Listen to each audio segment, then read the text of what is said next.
மகனே எங்கள் அண்ணாமலை சிவனே.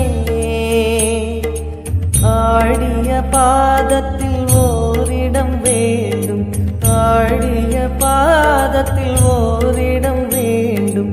அருள்வாயீஸ்வரனே, அன்பே அருணாச்சல சிவனே.